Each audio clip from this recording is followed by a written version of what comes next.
Il n'y avait pas une autre manière de sensibiliser la préfète que d'offrir la queue d'un animal protégé. Cet animal a probablement été braconné. Alors, on est sur le terrain des symboles. Pensez-vous une seule seconde que le président du conseil départemental aurait eu un écho de même nature si, comme on a pu l'entendre du côté des parties civiles, il s'était présenté à cette soirée avec une peluche? Évidemment non. Évidemment non. On a un ensemble de circonstances. Tout d'abord, vous avez évoqué le terme extrêmement dur, extrêmement fort, braconnage. Au demeurant, une représentante de la Société alpine de protection de la nature, cet après-midi même, dans les colonnes du Monde, évoquait un acte de braconnage.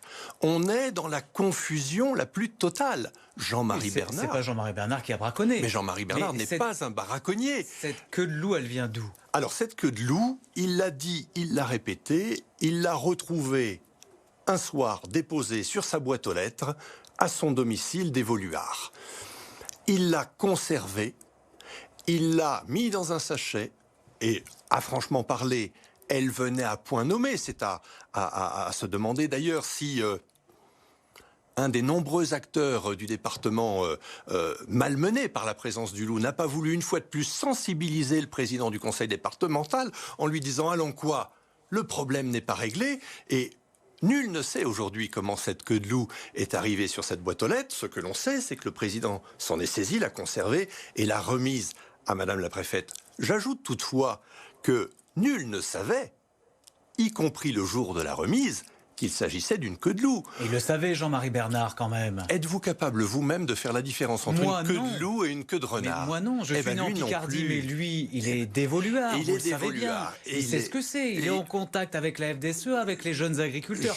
Il reconnaît une queue de loup d'une queue de renard, maître. Non, je vous garantis qu'on ne la reconnaît pas.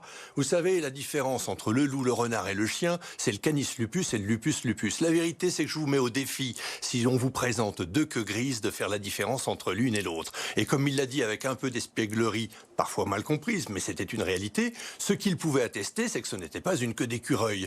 Mais entre une queue de loup et une queue de renard, il était incapable de faire la différence. C'est si vrai d'ailleurs qu'il faudra que cette queue de loup soit transmise dans un laboratoire spécialisé, que l'on procède à un séquençage ADN pour définir qu'en réalité il s'agissait bien d'un loup, en l'occurrence une louve, vraisemblablement d'origine française.